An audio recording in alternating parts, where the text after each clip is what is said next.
Sesizocela ubaba uDladla ukuthi asikhulekele sibuyisele enkosini. Jesu Kristu inkosi.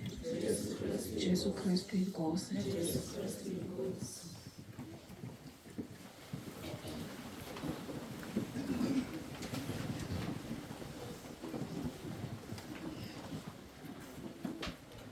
Baba wethu ngcwele, egameni lomfowethu Jesu Kristu ophilayo, siyabonga uNkulunkulu ongcwele nakule mina namhlanje.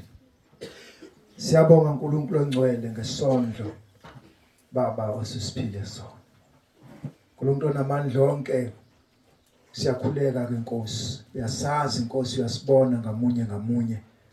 Sikhulekela Nkosi yaphakade amandla okwenza Nkosi izwi lakho. Uba Nkosi engcwele sesizwile bese senza. Ngoba uNkulunkulu ongcwele alehlisa izwi lakho ungenayo inhloso ngalo, alehlile ngazudala.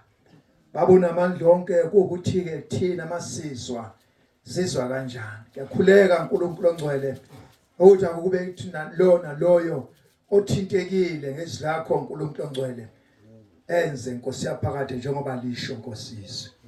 Abona amandla sithike uNkulunkulu onamandla onke eqinisa inceke yakho njalo uyibele Nkosi, uyivikele ngesikhathi zonke. Ngoba siyazi uSathane akafuni nomsebenzi kaNkulunkulu uqhubeke ngalolu hlobo. Babona amandla mbiyele inkosi, ubagcine njalo inkosi nekhaya lakhe nomndeni wonke uNkulunkulu ongcwele. Ubiyele ibandla lonke inkosi engcwele nasendaweni zonke Baba, siyakhuleka siyanxusa. Sicela wena Nkosi lezi ikhathi zokugcina uthi uNkulunkulu onamandla vusa umoya oqinileyo phakathi kwethu. Ube Nkosi onamandla sibone isikhathi sikiso, sibone nokwenza kwezinto, sibone kufanele sikwenze kakhulu Nkosi okwezwi lakho. Babona amandla sithike Nkosi sesizohlukana uNkulunkulu amandla sihamba Nkosi ngezindlela ezahlukene.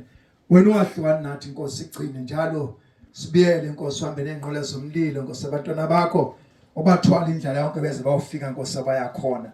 Nathi esisele Nkosi sizohamba sihlukana ngezindlela, sihamba ngezinyawo, hambe nathi esisele phakathi kweleli khaya, sigcine Nkosi ngamunye ngamunye. Udumo Baba luza kuwena, wena wethu uhlale ekukhanyeni ongela kusondelwa kikho, ngoba akekho omunye uNkulunkulu esingamguqela ngaphandle kwakho, ngoba wena wadala izwe nomhlaba nakho konke okukho.